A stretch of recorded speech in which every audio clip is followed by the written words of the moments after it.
So two things I'll start this video off with. First of all, I've read the manga, but I won't spoil anything for the anime. I'd hate to be the one who spoils or ruins any of this story for you. Let's try and start off my reviews with that, just in case you're looking for someone who's a bit more reaction-based. But if you do want to stay around, that's great. Second of all, where's the counter? Second of all, look, let's face it. The fact I made 4 reviews on sort of time, that's a bit of a miracle for me. So let's face it, that's the reason I'm late. Let's not point it out, because you know, if you've been subscribed to me for a while, you know I'm late on stuff. It's what I do. You know, I'm a bit of a disappointment like that. Speaking of disappointments, oh, One Punch Man season 2 episode 5. The Super Fight tournament begins, or the martial arts tournament begins, or Super Fight tournament. One of those things, the right one. Disappointment's a strong word. It's just, I had high expectations for this and they weren't met, is the honest answer. Kind of like the other one, but I feel like I had the right to go with like high expectations, and it makes me sad that they didn't match up to my standards, but as long as people are enjoying it, that's the most important thing.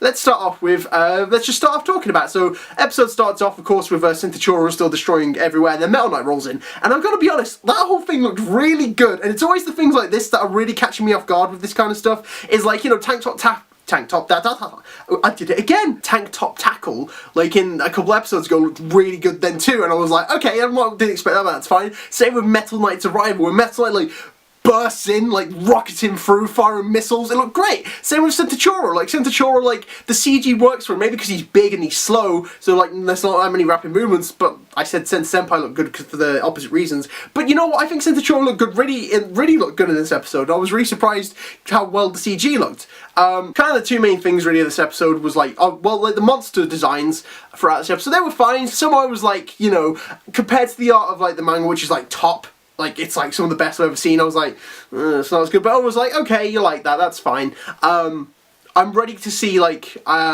what? No, you're not. Let's just get on to Metalbat and Garo, okay? Let's just talk about that. I realised talking with people that my feelings aren't, like, you know, I feel like a mom talking to a child, like, you know, I'm not mad, I'm just disappointed. That's how I feel about this, you know? Because, like, I don't know anyone who has read that fight when it first happened and we weren't like, fuck yeah, Metalbat. Metalbat's amazing. I love Metalbat. And like, everyone was loving Metalbat. I loved Metalbat. Like, there's probably people out there who dislike him quite a bit, but I really loved him when I read that originally. I was like, maybe my standards were too high for that reason, because I was like, okay, here we go. They're gonna nail it. Let's see what they do.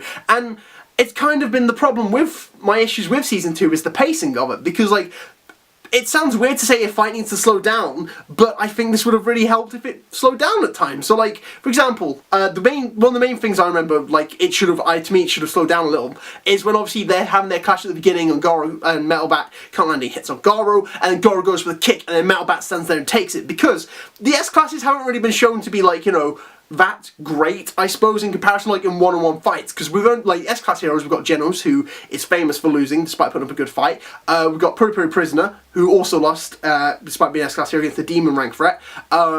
Tank Top Master, similar situation, when the villain went all out, he couldn't do anything to him. But Metalbat is kind of the first scenario of, like, you know, seeing an S-class hero kind of tough it out and be more. And, like, sure, like, obviously he loses his fight, but you know what? Everyone, like, should be like, Metalbat's amazing. So, like, that's how I feel, like, like, I really wanted Metalbat to be amazing, you know? I think just like I said, that moment, that kick, you know, it's to really show, like, when that Metalbat is different. Like, he can take this kind of damage. Like, you know, everyone else is kind of get beaten back by him apart from Saitama. Garo's been on this non-stop, like, winning streak, like, bam, bam, bam, bam, bam. And so the fact it just kind of stops, like, the fact that Metalbat is actually more of an obstacle in his way is supposed to kind of really go. And, like, it's shown last time where, like, obviously, Wolf and Rock Crushing Fist on the bat, and Metalbat blocks it. But it should really just kind of be like, this guy's different. And they started it really well. So, like, first of all, bam, when the bat went crashing down, and then just, like, obviously the burning cracks, like, here we go, come on, here we go. And then it just kind of was, like, over a bit quickly, like, the display of Metalbat's strength, and even just, like, small stuff. So, like, when he hits the ground one time, the cars kind of, like, jump a little. In the manga, the cars bounce, like, they proper go up into the air. Not, like, massively, but they go a significant amount to go, oh, that's, like, that car's clearly off the ground. Like, that's the kind of levels of strength that Metalbat's producing. And, of course, like, he still doesn't land a hit on Garo, but I just kind of, and there's that whole, it's like the whole argument of, you know, like, it's just getting pumped up and doing it, because the whole thing with Metal Bat, he's supposed to be super impressive at this point, and just like his moves, I suppose, supposed to stand out to me too. Wow, you've been going on for 5 minutes about Metal Bat, you fool. And like and it was even just like audio, because if you're watching my other reviews for this, I've been really focused on the audio for this series, because I'm like, really going to step it up to match the manga. And like, where's that scene, right? Obviously, it's a really good scene in the manga in any case, where like Goro's on the fence and he jumps down and the manhole comes up, and it hit us with that new song, and then it was like the sick guitar, and I was like, oh, here we go, new fight song, it's gonna get serious now. And then like obviously Metal Bat bashes it away, right? And then it just goes straight back to Goro's theme afterwards, and I'm like, I really like Goro's theme, don't get me wrong, but I wanted to hear the new fight song, because if they did this right, if they pulled off this fight great and that was the song, then that's kind of like the theme song we know a big fight's going to happen. Like One Punch Man Season 1 did it as well. Like it was 2 songs really, Saitama's theme, Seigen no Shiko, and then the theme battle. Like when those songs went, you knew it was going down. So I was really hoping that song would play, so I was like, alright, this fight is going down. And I wanted to set the bar for that. And it didn't for me. Like, I get it, like, there were still things I was very satisfied with. So, like, the brutal tornado, I did like, honestly, how Goro deflected it. It looked a bit weird when he was just like that, but obviously I think the 3 frames was just him going like, boom, boom, boom, was fine. And then obviously him blasting it back was okay too. I wish there was a bit more. Like, obviously it's supposed to show, Goro is still a lot more skilled. Doesn't mean he's necessarily strong, though, because... And then another issue I had with this fight, I think, is probably, like, how the fight ended. Like, I don't have a problem with the fight ending the way it did. I think just, like, how they did it. So, like, in the manga, it's pulled off just like in the manga, but in the manga, like, basically, you hear Big Brother, next thing you see is Metal Bat, like, swaying down on Goro, and that's supposed to be, like, a super, oh my god moment, because, like, that's Metal Bat getting back up again, even stronger, about to, like, smack him.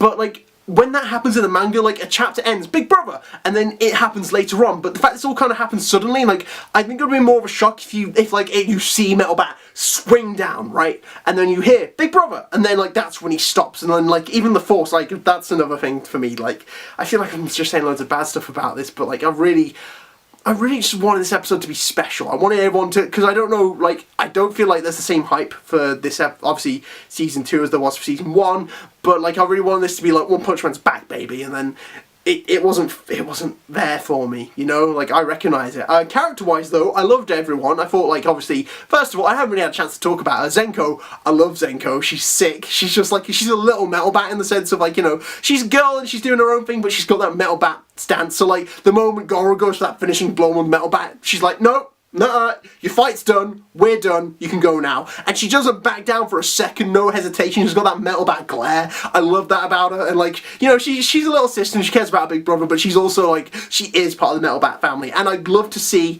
more of Metal Bat's family as well. I'd love to see, like, obviously his mum and dad, really, and, like, kind of, like, their whole connection. I don't know if we ever will, but it's something I'd genuinely love to see. Metal Bat's sick. I just like his whole attitude of, like, it's all about guts and doing it, just getting pumped up and fighting. Because even after his whole fight with Goro was done, he got beaten, but he was still like, right, go take care of him now. That's a dragon level threat. That's like the biggest, baddest thing in a long time. So he's just like, right, I'm gonna go do this. Zenko, you get to safety. Like, it's such a great attitude of Metal Bat, and Goro as well. Good thing about this scene is we get to see, like, obviously more of the complexities of Goro, because first of all he was like, I'm on the monster side, and he's been beating up heroes left and right, yeah? But then at the same time, when the monsters go to recruit him into the Monster Association, the first time we hear of this organisation, he's still like, no, I'm not joining you guys, get out of here. And also when they obviously target Zenko, when Hedgehog Jellyfish does, Goro's like, boy, and like slams him down. Good moment, but once again, I feel like it could have done with the breathing room. And one of my, something like, I'm trying to not to compare it too much, but I'm going to, and like, it's a shame because like, there's that bit where he goes disgusting, and it's just that bit of the sky. In the manga, it's like this really great panel of like Goro like in the shadows, and you see Metal Bat and Zenko in the background, like obviously he's collapsed and she's trying to move him, and like, it's kind of like, really kind of starting to make you go like, what's Goro really kind of doing? Because he's like, he wants to be this monster, but he won't harm, he's not, like, he's sitting on the side of monsters, but he keeps fighting monsters, and he's like, he's not attacking children, and like, obviously this is to do with Goro's kind of character, like, I don't know the answer to this either, but, like, it's, like, he's not a true monster yet until he truly kills the innocent, which is, of course, a child, which, yeah, is, like, generally the most innocent thing you can get. Yeah. But that's the Garo Melbat fight. Overall, it was fine, but like I kind of really went into it with like super high expectations, and maybe that's my fault, but I thought it was going to be fantastic, and it was meh, you know. Let's carry on. So obviously monsters attacking left, right and centre, and it kind of, the whole point of this real, like, that scene, like, where obviously, you know, the Hero Association is there, and they're like, there's so many monsters, and then you've got, like, Sourface going, what are you doing? You're the only one slacking off, and he's talking to Saitama, because he's actually kind of talking about, like, you know, this is a scenario where Saitama is not available to help. Because if Saitama knew about this kind of situation, he'd be out there, helping out, doing what he can, fighting all the monsters, defeating them in one punch, but he doesn't know anything about it. He only knows, like, he's just in the mind of the Super Fight tournament, and that's all he's got. So it's kind of like a real thing of, like, this is what happens when Saitama's not around, you know? Because when Saitama's around, all these kind of issues probably get breezed over super quick, but Saitama ain't there. He ain't there to help. So Super Fight tournament starts, everyone gets introduced, we meet some of the old, we get to see some of the old A-class heroes show up from the previous season, so obviously Lightning Max and Sneck, and then we get to meet a bunch of new characters. And there's still time for them to do this, but something I really wish they did was, like, show, like, in the manga they give, like, a little bit of info about them and their fighting style, and you get basically a glimpse of who they are as a character. And, like, they kind of glance over it, and it's a shame, because some of them are really funny. So you get, like, my favourite is probably Mentai, who's got, like, you'll, like, if you go look him up, or I'll put a picture of him there, and, like, I just love him, because his introduction in the manga is, like, he'll, like, the announcer's like, he puts spices on his fists and aims for the eyes. They might decide to expand upon, but obviously, like, you know, the girl gets the most attention, and all the other guys show up, and, you know, it's a good way to meet, like, these kind of characters, and yeah. Then obviously Saitama shows up as Taranko, and everyone starts booing him, and probably one of my biggest gripes of this episode for me was Genos' claps, and it's like such a small thing, but like the main thing is Genos is clapping like this. He's got metal hands. He should be clapping like this. That's such a nitpicky thing. I recognise a lot of these are my personal gripes, and I'm like, the manga did this better. Oh my god! I really want season 2 to try and match up as to the best of its ability, and you know, I can let things slide, but like, what are you saying, Matt? It's fine. It's fine. We get to see all the different scenarios people in. So Lightning Genji is fighting against those 2 electric monsters. We get to see Does fight against like the various B and C class heroes. And who's Does is the super dominatrix. Is the dominatrix lady. And then she gets stopped. And like we get to see a bit of her abilities, because obviously she whips them and then she can mind control them through like obviously painful love. Gets stopped by the Blizzard group and Fubuki, and this made me sad because One Punch Man can really make me intentionally laugh because it's a funny series. This is probably the first time I've ever laughed at it when it wasn't trying to make me laugh, because Fubuki shows up, right? And it's supposed to be like, oh yeah, Fubuki's here. But like, when I think of what's iconic about Fubuki, generally it's the haircut and the outfit. Either the big coat or the dress. Like, she's like got a super iconic design, right? I love her design, it's super good. But when they showed her off and she's like, I'm here, she doesn't do that, but she's like, here I am, it's like, oh, here's the boobs, here's the waist, it's a woman, and it's like, yeah, we know that, and it made me laugh, but not for the right reasons, and that's probably one of the saddest things for me about this episode, is it made me laugh for the wrong reasons. It's not making me laugh on purpose, it's making me laugh accidentally, and I'm like, oh, just give me the laughs I want, you know. So, let's see. Meanwhile, obviously, the fight goes on. I heard people were upset about, like, not actually getting to see the tournament, but Max does defeat Ring Ring really quickly. She's got a super cute design as well. And, like, I'm a bit worried for what people are going to think for the future. I'm trying to think what else happened in this episode. Bang's beatdown was sick, I'll give it that. Like, I loved Bang's beatdown. It's, like, it's such a throwaway moment when he fights Fist Fight Jin, but it's supposed to show, like, Bang, like, he seemed quite nice, obviously, in the last season, and, like, obviously, from what we've seen this time, he's not messing around, but this is like, yeah, Bang still ain't messing around, like, this is a demon level threat, and this is the strength of S-Class Rank 3, no issue takes down Fist Fight Jin, he's like, blah, blah, blah, and he's just, like, an advanced version of Goro, and it shows it in, like, the simplest way of, like, hey, he's attacking faster than Goro did against Metal Bat. Metal Bat's obviously a higher level opponent, but still, you know, bam, bam, bam, bam, bam, like, he wrecks him, utterly wrecks Fist Fight Jin. Yes. Is there anything I'm missing out on? I don't think so. I mean, obviously all the different characters get introduced, and we meet Suiryu, who was the guy from the post clip, like the season 4, like after the post credit scene from the last episode.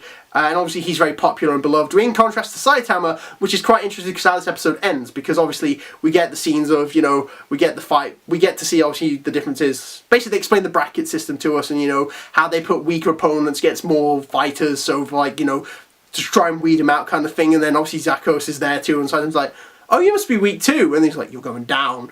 And I kind of wish this wasn't a post-credit scene, to be honest, because I think this would have worked really well as like the beginning of the next episode, because it's like that build of like, oh, here we go, and like I think people might have been a little disappointed by this episode, just to start the next episode really strong. Is like, obviously, you know, we end this episode with the Saitama Zakos like standoff, and the next episode just start like cold open, bam, backhand, goes flying, and then everyone's like, oh wait, look, he's super weak. Oh my god, look at him. Chiranko, like even Chiranko beat him. And then obviously, like I do love. I've been criticizing this, but that bit is still brilliant. Just obviously the whole thing is like, he was going to propose to his girlfriend. Oh no, he looks like such a mess, and everyone's laughing at him. And then Saitama's like, oh man, I feel so bad about this. And then he's like, wait, she didn't even show up. It's okay, she's in the clear. And everyone starts laughing again. And but Saitama's like, whew, I feel better now, you know? It's such a good moment. Obviously, just like you won't get this fight here, introduce Suiryu, who's like, Zakos' moves weren't actually that bad. He was pretty decent. I know who I'm facing in the final, which says a lot about Suiryu's strength, because, let's face it, only very few people have actually recognised Saitama's strength. The first being Carnage Kabuto, who was damn strong, who, like, it was early Genos, but at the same time, he managed to, like, you know, he literally blew away his incineration attacks. And then Boros, and I don't really need to say anything about Boros, do I? Yeah, but like I said, overall, despite what I've said, I still like this episode because I got more One Punch Man. But, you know, I think there were times I wanted more, because it's the introduction of the Monster Association. It's like, look at these big bads, and look at this epic fight, fucking metal bat. But it wasn't, and I'm sad that it wasn't, you know? I really wanted it to. And I don't know what the next episode is going to be like. It could be really, really good. I haven't seen it yet at this point. Like, by the time this is out, I will have watched it. But at the time of recording it, I haven't seen it yet. But yes, what do you think of this episode? Am I just being like, manga's the best ever, and just like going up, like having too much of a snooty opinion on it? Or do you agree with me? I don't mind. I'd like to know your opinion. Are you going to watch this? Probably not, because it's old news and you don't care about this old garbage now. But yes, that's my opinion. I think this is the roughest I've ever talked about on Punch Man, because, and it's not even necessarily content, because the manga's sick. It's really good, this scene, like these scenes are. It just makes me sad that they couldn't, like, meet my expectations. And maybe, like I said, maybe that's my fault for having my expectations too high, but I want it to do the best it can do. And I'd love it if it actually succeeded in my expectations. And but you know what? Despite my grievances with the metal bat fight, it's actually not, like, I can let it slide. As long as the fights up ahead, like the fights I am personally really looking forward to, live up to what they should be. I'd love it if they are. I'd adore it if they are. Please let it be what it needs to be. But yeah, that's it. And I guess I'll shut up now. Bye!